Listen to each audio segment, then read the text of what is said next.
At first, symptoms like hyperactivity, social withdrawal, poor sleep, and later on epilepsy and emotional detachment might seem like typical developmental or mental health issues. But when you connect the dots, add in coarse facial features, recurrent infections, scoliosis, and abnormal white matter and thalamus findings on an MRI, you begin to see the bigger picture. What you're dealing with is a brain-wide chain reaction that starts when the cell's recycling center, the lysosome, fails to do its job. AGU, Aspartylglucosaminuria, is a rare inherited metabolic disorder, IEM. It's a lysosomal disease where the AGA enzyme stops working, so glycoproteins can't be broken down, causing waste to build up inside nerve cells. Over time, the brain's insulation, the myelin, becomes thinner. The thalamus, which helps relay brain signals, gets out of balance, and the entire brain network starts to slow down. This leads to the natural progression of AGU. Early childhood might look like ADHD or autism. Then by puberty, developmental skills start to stagnate or even regress, with epilepsy appearing along the way. By adulthood, emotional detachment, a lack of motivation, and difficulty walking take over. So this isn't just a mental health issue, it's a genetic metabolic brain disease, GMBD, impacting both the brain and behavior. To diagnose it correctly, we need to go beyond just looking at behavior scales.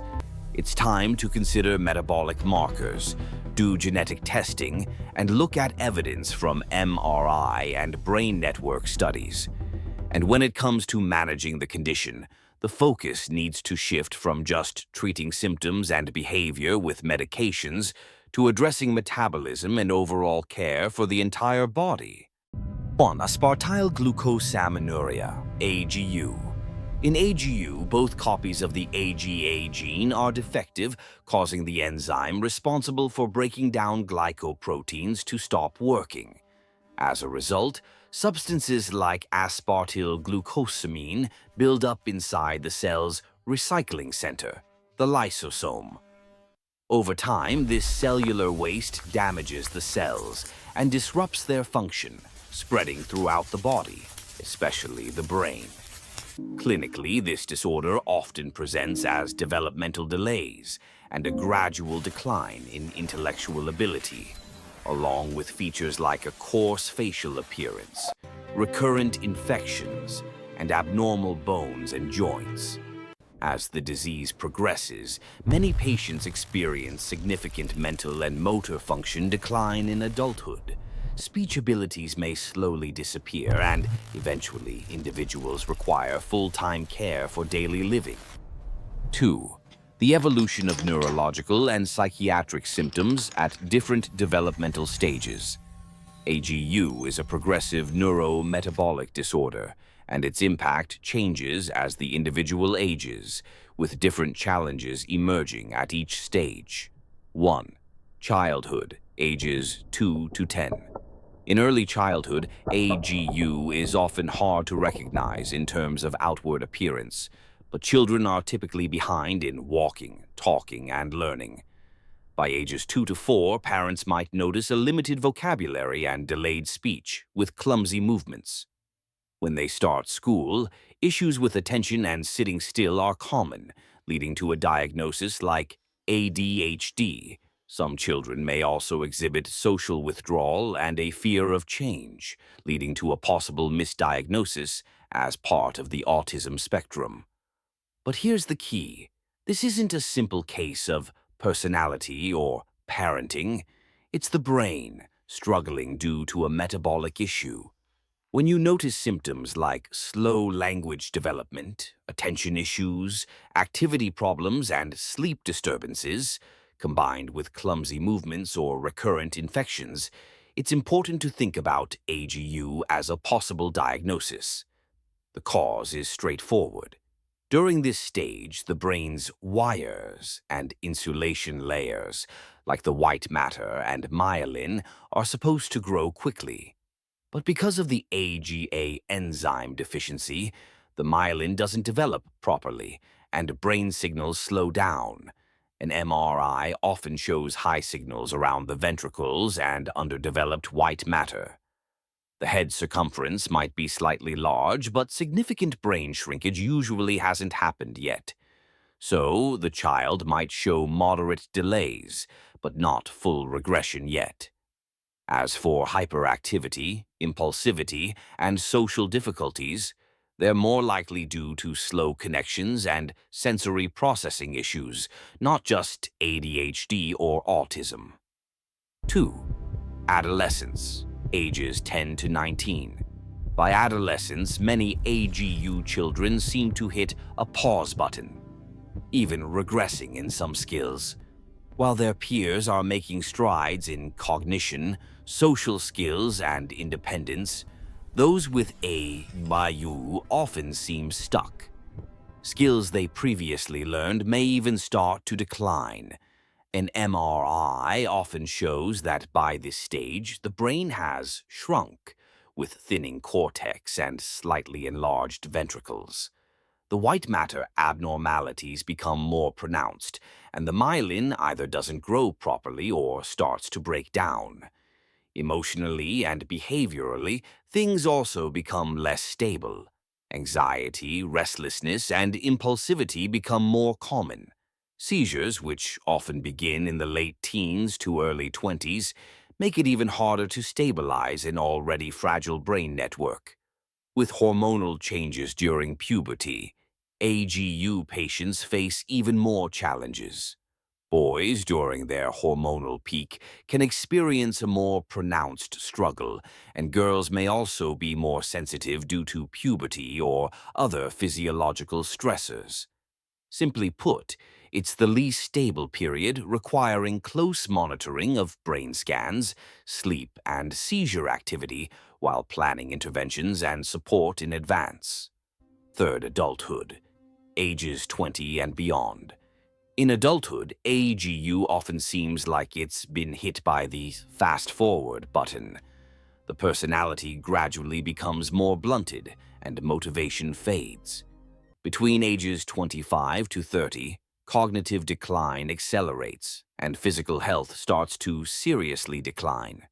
Walking becomes progressively harder, with early adulthood seeing difficulty maintaining balance.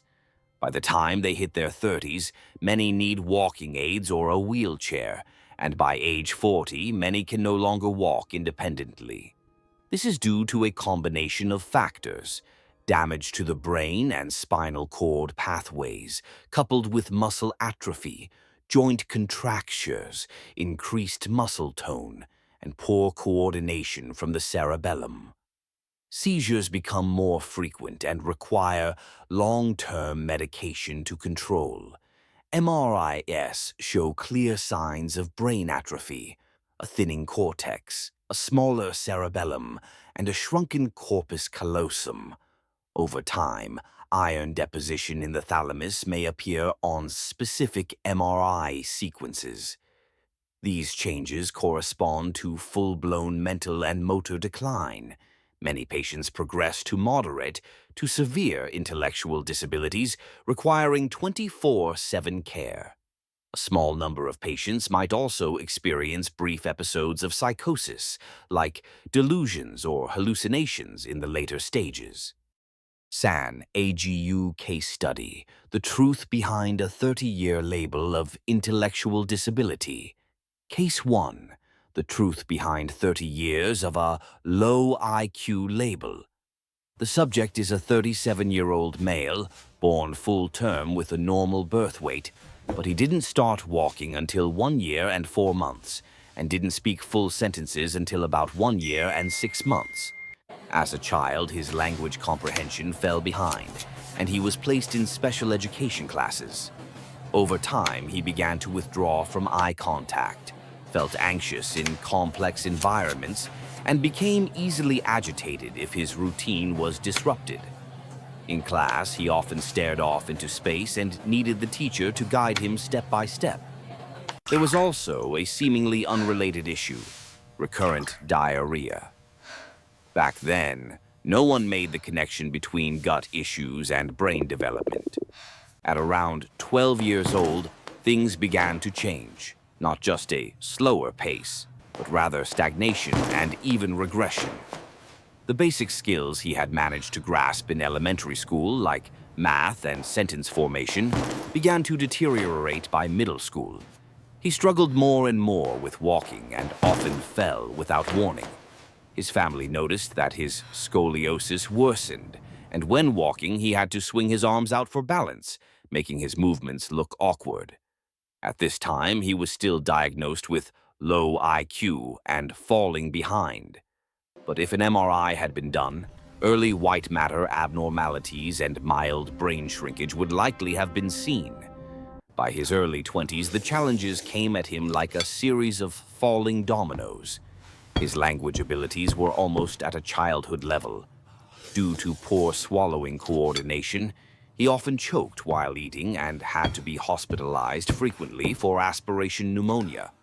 His scoliosis became even more pronounced, and his muscle mass gradually shrank, requiring assistance to walk. His family even began preparing a wheelchair for him. In his 30s, he became increasingly silent and socially withdrawn. His family said, "Call his name and you might get his attention for a brief moment." But this wasn't laziness. It was the emotional numbness and lack of willpower caused by damage to the frontal lobes. What followed was even more heartbreaking. He started self-harming, repeatedly biting his fingers, and eventually had to have his middle fingers amputated due to osteomyelitis. For many patients with severe developmental disabilities, self-harm is a cry for help, signaling sensory regulation issues and anxiety. At 35 years old, he developed intractable epilepsy, and a severe seizure sent him to the ICU. Within a few months, he suffered from a cycle of infections: aspiration pneumonia, urinary tract infections, and pressure sores. His condition worsened due to chronic vomiting and diarrhea, leading to malnutrition, low protein levels, and hypoglycemia. He passed away from septic shock about 6 months after hospitalization. It sounds brutal, but this is a typical chain reaction seen in AGU patients during adulthood. Swallowing difficulties lead to aspiration. Weak immunity and poor nutrition make infections harder to control, and prolonged bed rest causes compounding complications. The clues were always there. Physical exam showed coarse facial features, high forehead, wide-set eyes, and broad nose, and splenomegaly. EEG showed slow waves in the frontal lobes. MRI revealed bilateral frontal lobe atrophy, high T2/F LAIR signals around the ventricles, and low T2 signals in the thalamus, often suggesting iron deposition. These findings together form the classic imaging fingerprint of AGU: white matter abnormalities, thalamic dysfunction, and progressive atrophy. Simply put, the brain's highway slows down, and the central switchboard, the thalamus, goes out of balance, which affects attention, social interaction, sleep, and epilepsy. The real answer: metabolism plus genetics. After hospitalization, doctors performed trio-WES, trio-exome sequencing, and discovered a pathogenic mutation in the AGA gene. Meanwhile, urinary oligosaccharide analysis revealed a significant increase in aspartylglucosamine. These two results confirmed the diagnosis of AGU. From the first year of slower development to the final diagnosis, it had taken almost 30 years.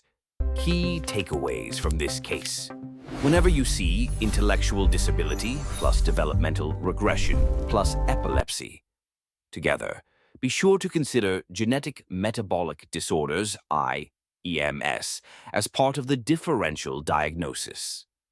Follow an integrated diagnostic pathway. Urinary metabolites, aspartylglucosamine, ARO, AGA enzyme, genetic testing, ARO MRI, white matter plus thalamus. The focus of management should shift earlier. Nutritional support, infection prevention, swallowing and respiratory assessment, sleep management, epilepsy treatment, and behavioral support. A multidisciplinary team approach is ideal. Early diagnosis opens up new possibilities for treatments. Molecular chaperone drugs, betaine, enzyme replacement therapy, ERT, and gene therapy are advancing. There's also early-stage research suggesting that stem cell transplants, HSCT, may help improve myelin and cognition, though it's not yet standard treatment. In summary, this isn't just a mental health issue. It's a genetic metabolic brain disease that manifests in both neurological and behavioral symptoms. Recognizing it early and diagnosing it properly can dramatically change the course of a patient's life. Case Study 2. The Cursed King. Have you ever seen a puzzle-like medical history? A child who talks late, walks late, then grows up with attention issues, social withdrawal, and poor sleep. A few years later, they start having seizures and become more emotionally detached. Along with these, there are full-body clues, coarse facial features, recurrent infections, scoliosis, and an MRI showing white matter and thalamus abnormalities. When you connect these pieces, you'll realize it's not just a mental issue. It's more like a chain reaction triggered at the cellular level. Today's case is about Carlos II of Spain, also known as the Cursed King. From birth, he was weak, had difficulty feeding, and was always sick. By age 3, his fontanelle hadn't closed, and by age 4, he could barely speak, walking steadily only at 6. When he started school, his speech was still unclear, his responses slow, and he withdrew socially, often described as absent-minded. But this wasn't just a matter of personality. The root cause was most likely a rare genetic metabolic disorder, Aspartylglucosaminuria, or AGU. What is AGU? In simple terms, AGU is a condition where the body's waste disposal system is faulty. There's an enzyme called AGA that should break down sugary proteins, but in AGU it doesn't work. So waste builds up inside the neurons and glial cells. As a result, the myelin that protects brain cells doesn't develop properly. The circuits in the brainstem get out of sync, and over time, the entire brain network slows down. Clinically, AGU follows a clear timeline: childhood, delayed language and motor skills; school years, attention issues and social problems, often misdiagnosed as ADHD/ASD; adolescence, stagnation or regression with emotional instability and behavioral issues; adulthood, apathy, seizures, worsening gait, and gradual loss of life skills, Carlos II's appearance and full-body clues. Let's also look at Carlos II's appearance and physical clues: wide, short nose, full lips, wide-set eyes, and a tendency to drool; scoliosis and a broad rib cage; recurrent diarrhea and skin and mouth infections. As an adult, frequent respiratory infections and infertility. When you put all these pieces together, AGU provides a strong explanation that connects all the fragments. The key point here is that AGU is an autosomal recessive genetic disorder, and the Habsburg family's history of inbreeding significantly increased the risk of this recessive disease. So it wasn't a curse, it was the result of a genetic metabolic disorder, IEM, at work. The historical limits of diagnosis. Of course, Since we can't perform genetic or metabolic tests on historical figures, we can only make the most likely assumption based on portraits, historical records, and autopsy findings. And that's why this case is so valuable. It reminds us that many patients labeled as having low intelligence or mental health issues may actually have their roots in genetic metabolic brain diseases. Modern diagnostic pathways. When we bring this back to modern clinical practice, our diagnostic approach should be upgraded. It's no longer just about scales and behavioral observations. We need to take a more comprehensive approach by considering metabolites plus genes plus imaging plus brain networks.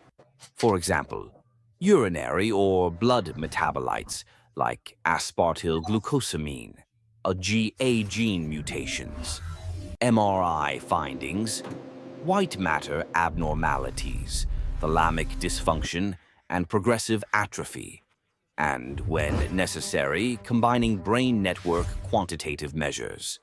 The earlier we identify it, the better we can focus on supporting nutrition, preventing infections, assessing swallowing and respiration, sleep management, and seizure treatment. This also gives families clear expectations and increases the chance for patients to access newer treatments like molecular chaperones, enzyme replacement therapy, or even gene therapy. Key takeaway: Carlos II as a reminder. Think of Carlos II as a signpost for diagnosis. When you see a child or adult with developmental delays or behavioral issues, combined with distinct facial features, recurrent infections, bone deformities, and white matter and thalamic abnormalities on MRI, put genetic metabolic disorders (IEMS) on your diagnostic list. Not all cursed individuals are truly cursed. More often than not, it's biochemistry at play, and we need to use genetic metabolic studies to solve the puzzle. 4. Mechanism of neurological and psychiatric symptoms in AGU. Why does AGU cause the brain to deteriorate like this? In short, it clogs up your brain by affecting multiple neural pathways at once. 1. MRI findings show a bright white matter.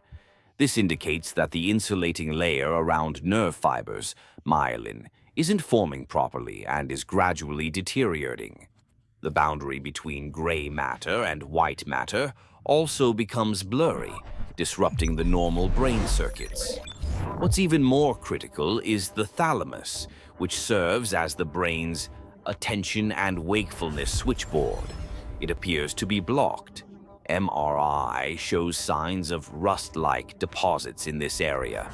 Additionally, the entire brain starts to shrink. The ventricles enlarge, and the corpus callosum, the main highway between the two hemispheres, becomes narrower. The result? Poor signal insulation, clogged relay stations, and thinning brain networks, all leading to problems with attention, sleep, mood instability, and seizures. Over time, cognitive decline sets in. MRI images translate invisible molecular issues into visible structural changes. 2. Abnormal brain network and structural connectivity. To understand the brain network failure in AGU, think of the brain like a city's traffic system. Traditional imaging tells you which roads are broken, but brain connectivity imaging, like diffusion imaging, tells you if the whole network is under construction. Speed limits and traffic jams everywhere. Research shows that in AGU, the brain's network speed slows down, and information often has to take longer routes. Many connections start to thin out. Key hubs like the right thalamus and the putamen, the traffic lights or switchboards of the brain, along with visual and language areas in the occipital and temporal lobes, all show decreased connectivity.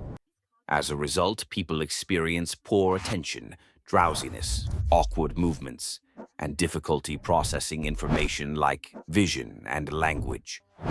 The root cause is that the white matter insulation is being destroyed, and sometimes even the wires, axons themselves are lost. This creates a clogged network. A GU is not just a case of one small part breaking down. It's a systemic damage to the entire brain network. Regular network speed tests through advanced imaging can help track disease progression and intervention effectiveness. 3. Lysosomal dysfunction and damage to neurons and myelin. Imagine a GU as a cellular trash station that's broken. The enzyme AGA, which should break down glycoproteins, isn't functioning properly. This causes fragments like aspartylglucosamine to build up inside the neurons and glial cells. Over time, the lysosome becomes overloaded, causing acid-base imbalance and blockages in the autophagy recycling process. Cells begin to swell, and the most vulnerable neurons are destroyed, leading to brain shrinkage and functional decline. On top of this, the myelin, the protective layer around nerve fibers, is also affected. It doesn't form properly early on and gradually deteriorates later. In some cases, peripheral nerves can also be impacted. The result? Slow and unstable signal transmission, with long-distance channels acting like broken wires, affecting attention, movement, and sensory processing. In short, a GU doesn't just break a small part. It causes systematic damage to the brain's entire network, starting from the molecular level and cascading up to the entire brain network. 4. Thalamocortical circuit and sleep/wake regulation. Think of the thalamus as the brain's conductor and gatekeeper. A GU disrupts this key role. There's cellular damage and the brain's rhythm is thrown off balance. The consequences? During the day, people are drowsy, have distracted attention, and their brains feel like they're running too many open tabs. External sounds and light sneak through, making them more prone to anxiety and distraction. At night, their sleep is fragmented. They wake up frequently, and they have trouble reaching deep sleep. Some may also suffer from snoring and sleep apnea due to a large tongue and narrow airways, further disrupting their sleep. What's worse, the thalamus' ability to prevent abnormal discharges is reduced, causing small sparks to turn into brain-wide storms, manifesting as seizures. Summary: from childhood to adulthood, problems with attention, sleep, emotional numbness, and increased seizures are all linked to imbalances in the thalamocortical pathway. The treatment requires addressing sleep, respiratory function, emotional regulation, and seizure control, all at once. 5. Summary of mechanisms behind a GU's neurological and psychiatric symptoms. Here's the core issue.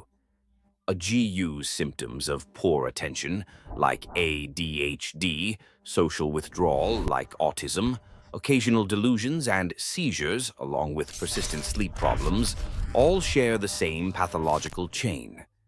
The key to understanding it: white matter myelin damage causes slow, distorted signals. The frontal basal ganglia thalamus system, the brain's brake and navigation system, becomes dysfunctional, leading to poor focus and impulse control. The thalamus's filtering gate breaks down, letting distractions in, making social interactions harder. When the brain's rhythm breaks down, small sparks turn into brain-wide storms, leading to seizures. Sleep becomes fragmented, leaving the person feeling more tired. Management should be comprehensive: stabilize daily routines, optimize sleep using melatonin as prescribed, assess airway function, provide emotional and behavioral support, and ensure seizure management, all to lower the background noise and allow the brain to function better. Conclusion: the neurological and psychiatric symptoms of AGU are really just signs left by a genetic metabolic disease that affects the brain. The main battlefield is in the white matter myelin, the thalamocortical circuit, and global brain connectivity. Clinically, when you see developmental delays or regression combined with physical signs, coarse features, bone/connective tissue issues, recurrent infections, and MRI showing white matter/thalamic abnormalities, don't hesitate. Early screening for metabolic disorders like AGU is key. Treatment isn't just about psychiatric medications. It also requires sleep management, nutritional support, infection prevention, seizure medication, rehabilitation, and behavioral therapy. For self-harm, early behavioral therapy and sensory integration treatments are crucial. The bigger takeaway is, diagnosis should move beyond just symptoms to include metabolism, genes, imaging, and brain networks. For cases with early onset, family clustering, multi-system involvement, or long-standing unexplained neuropsychiatric issues, genetic metabolic disorders should always be considered. Research and clinical advancements are speeding up. Using metabolic profiles, genetic testing, brain scans, like DTY, and quantifiable sleep and seizure patterns, we can create objective markers for disease progression and treatment efficacy. On the treatment front, molecular chaperones, gene/cell therapies, and enzyme replacement are all making progress. The earlier it's recognized, the more likely we can intervene before irreversible damage occurs. If you're interested in stories about genetic metabolic disorders, IEMS, and their connection to mental health, what we call metabolic mental disorders, don't forget to like, subscribe, and share this video with anyone who might need to see it.